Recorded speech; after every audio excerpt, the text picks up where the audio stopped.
To maximize a specific panel within Premiere Pro, hover your mouse cursor over the panel you'd like to maximize and hit the grave accent key, which is to the left of the 1 key on your keyboard. Hit the grave accent again and it will restore that panel to its normal size. So whichever panel your mouse cursor is hovering over will maximize when you hit grave accent. Alternatively, you can left click a specific panel to make it the active panel, denoted by this blue border around the panel, and then you hit Shift grave accent, and no matter what, your active panel will become maximized. And again, Shift grave accent to restore it to its normal size. To make your program monitor full screen, hit Control plus grave accent. On a Mac, Command grave accent. And then to restore it to its normal size, hit Control grave accent again. As you can see, full screen is using the entire real estate that your monitor has to offer, whereas maximizing it still restrains the program monitor within the software's window.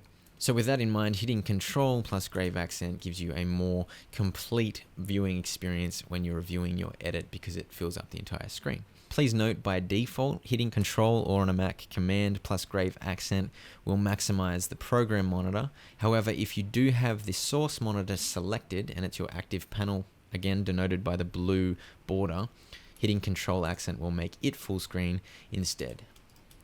Thus concludes the no-nonsense portion of this tutorial. Hopefully it was concise enough for your liking, and more importantly, hopefully you got the answer you were after. You've got the info you need to maximize and full screen your program monitor now, but I did just want to point out a couple more things before I wrap up this video. Firstly, thank you for watching. If this video gave you what you needed, consider hitting like, would mean a lot. Secondly, I think you can probably hear the rain in the background. I hope that was soothing and relaxing as you listen to this tutorial. And thirdly, I want to talk about why you would want to use maximize and full screen within Premiere Pro. Pretty self-explanatory, really. Obviously, if you want to see what you've edited together bigger on the screen, that's the main reason.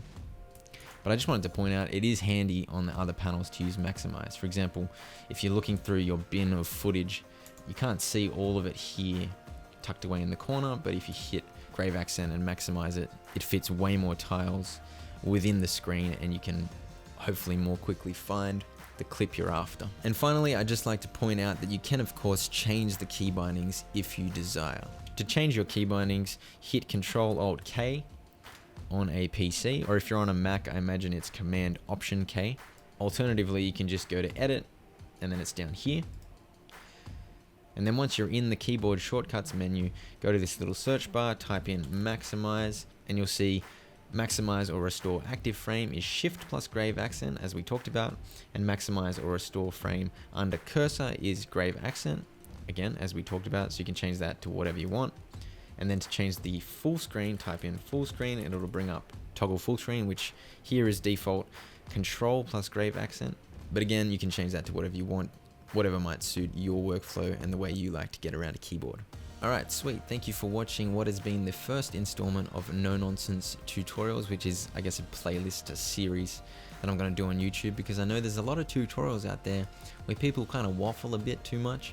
And I'm all for waffling, I'm all for personality, I like that, but sometimes you just want to get into a video that tells you exactly what you need to know straight away. So that's what I'm going to aim to do with this series. If that's something that helps you out, potentially, feel free to subscribe and keep an eye out for more of these as they pop up. Either way, thank you for being here and good luck on your quest to create amazing videos. See ya.